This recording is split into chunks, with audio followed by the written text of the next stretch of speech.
მოიკოც გამოუცხადეს სპეციალურ საგამოძიებო საზღვარგამოძიებას და არაფერს არ აკეთებს. ეს განცხადება პუბლიკის ჟურნალისტმა ალექსანდრე ქეშელაშვილმა 28 იანვარს სპეციალური საგამოძიებო სამსახურის შენობის წინ ჟურნალისტების საპროტესტო აქციაზე გააკეთა.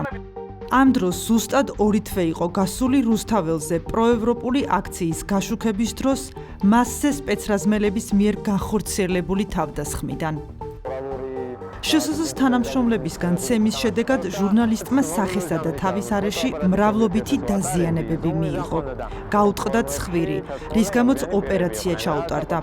ამასთან პოლიციელებმა ის გაძარცვეს და ფოტოკამერა მოპარეს. ჯერ კიდევ სამსახურში ვიყავი, როცა სპეციალური საგამოძიებო სამსახურიდან მქონდა რომ მივსულიყავი, მივედი. რა თქმა უნდა, გამომკითხეს, მე გამიშვეს ექსპერტიზაზე და აი რაღაც უკვე ალბათ ერთვის მერე დაზარალებული სტატუსიც მივიღეთ, მაგრამ ჯერობით ისე ვიქარი საქმე. დღემდე არ მქონია ინფორმაცია, არ მიმიღე ინფორმაცია, რომ ვინმე გამოკითხეს, ვინმე ამოცნობა იყო გახდა საჭირო. გურამ როგავა უნდა შემოგვიერთდეს ახლა პირდაპირ ეთერში გურამ რა ხდება 29 ნოემბერს ფორმულას ჟურნალისტი გურამ როგავა პირდაპირ ეთერში აშუქებდა პროევროპული აქციის დარბევას, როდესაც მას უკნიდან სპეცრაზმელი მიეპარა და თავში ჩაარტყა, რის შედეგადაც ჟურნალისტი უგონოდ დაეცა ძირს. შსს თანამშრომლის მიერ მიყენებული ძლიერი დარტყმის შედეგად გურამ როგავამ კისრის მეშვიდე მალის მოტეხილობა მიიღო. ასევე დამტვრეული ჰქონდა სახის ცვლები, განუვითარდა ტვინის შერყევა. შემზე თავდასხმიდან მეორე დღესვე შემეხმიანა სპეციალური საგამოძიებო სამსახურის გამომძიებელი და მეორე დღესვე მე ის დავიბარე საავადმყოფოში და ჩემს პალატაში შედგა გამოკითხვის პროცედურა, უპასუხე გამოძიების შეკითხვებს რა მოხდა, როგორ დავშალდი და ასე შემდეგ. მე-18 დღეს მაღიარეს დაზარალებულად ეს სტატუსი მომანიჭეს, მაგრამ ამით არაფერი იცვლება. მოხელის, მათ შორის შსს თანამშრომლების მიერ ჩადენილი ძალადობრივი დანაშაულის ფაქტებზე რეაგირება სპეციალურ საგამოძიებო სამსახურს ევალება. ეს უწყება 2022 წლის 1 მარტს შეიქმნა. მას შემდეგ, რაც ქართულმა ოცნებამ სახელმწიფო ინსპექტორის სამსახური გააუქმა, რომელსაც ლონდა თოლორაია ხელმძღვანელობდა.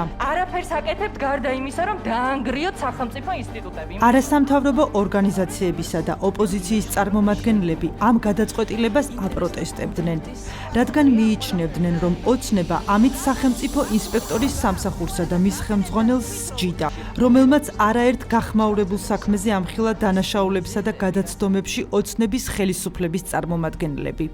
ლუკას სირაძის საქმე, რომელიც თქვენი ხელისუფლების ანგარიშზე ირიცხება და არავინ არასდროს ყველას კი არა, ერთ ადამიანსაც არ მოსთხოვდა პასუხს, ვინც ეს ბავშვი თვითკვებამდე მიიყვანა, რომ არა სახელმწიფო ინსპექტორის ჩართულობა. მან დააყენა ერთი ადამიანის პასუხისმგებლობის საკითხი. თქვენ ეს ერთი ადამიანი გაუშვით ციხეში, იმიტომ რომ სხვა გამოსავალი აღარ გქონდათ.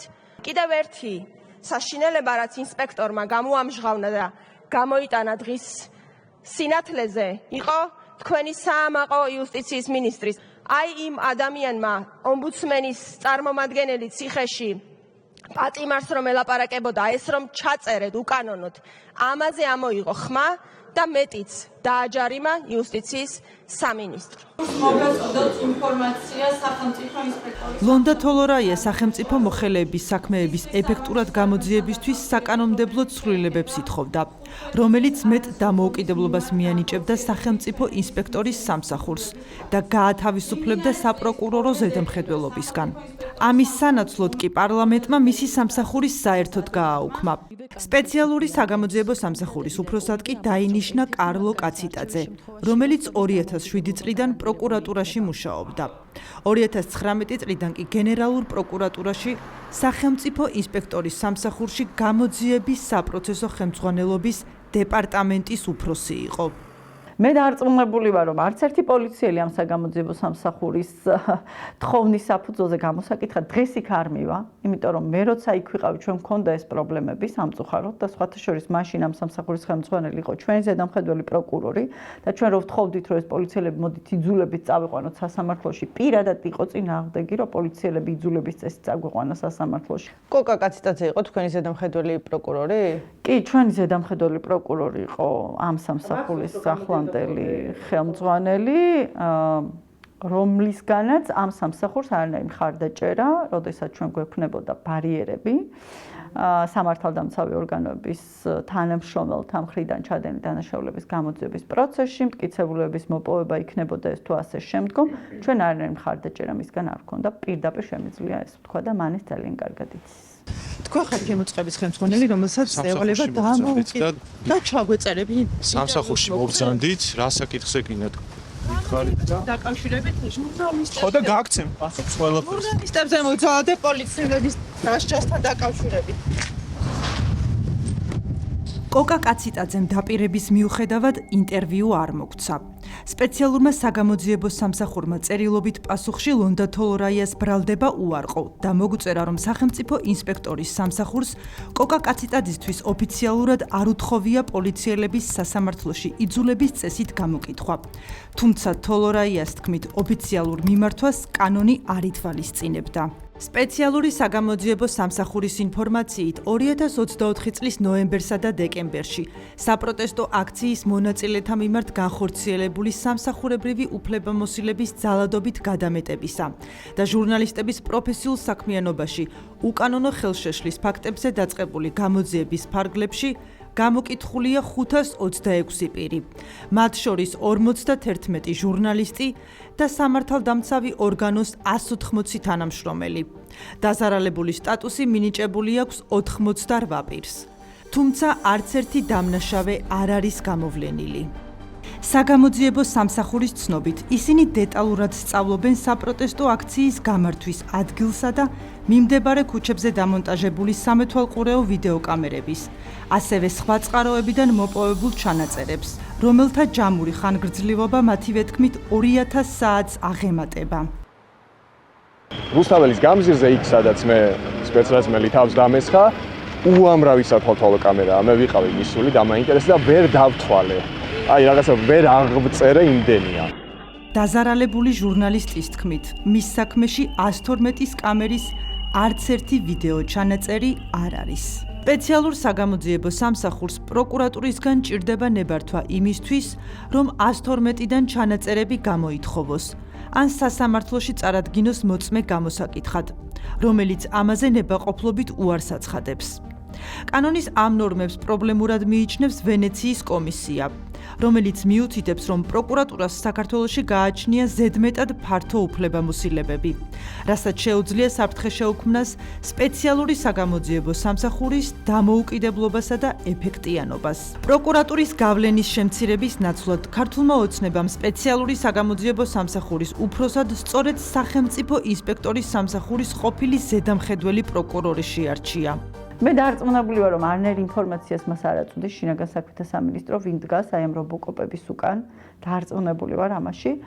მე დარწმუნებული ვარ იმაშიც, რომ პროკურატურა სათანადო ტიპის შუამდგომლობებს არ წარადგენს სასამართლოში ამ მტკიცებულებების მოსაპოვებლად, რომელიც დღეს თუ არა ხვალ შეიძლება ძალიან მნიშვნელოვანი იყოს, როცა ჩვენ რეალურად დამოუკიდებელი საგამოძიებო უწყებები და პროკურატურა გვექნება ამ დანაშაულის ჩამდენი პირების პასუხისგებაში მისაცემად და ამაზე ამ სამსახურმა უნდა ილაპარაკოს. სპეციალური საგამოძიებო სამსახური კი დუმს.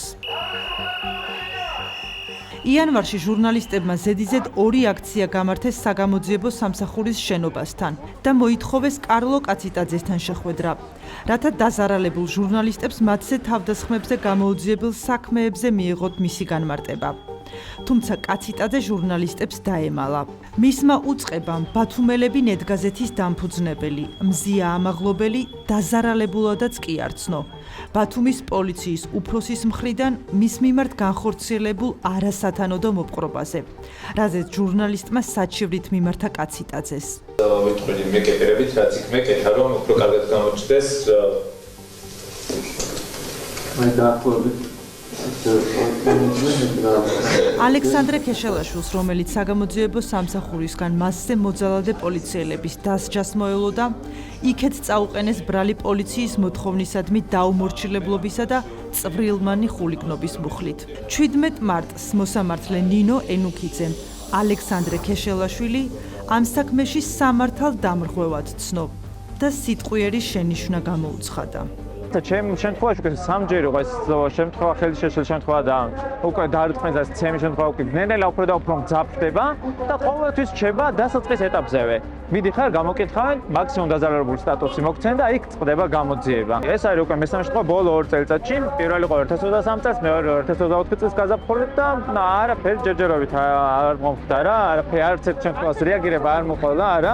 უკვე პირველ შემთხვევაზე უკვე სტრასბურგში ვასაჩივრებთ, იმის გამო რომ აქ არ მოხდა ჯეროვანი გამოძიება, არ გადავდგა სახელმწიფოს არც ერთ ინსტიტუტს ქმედითი ნაბიჯები.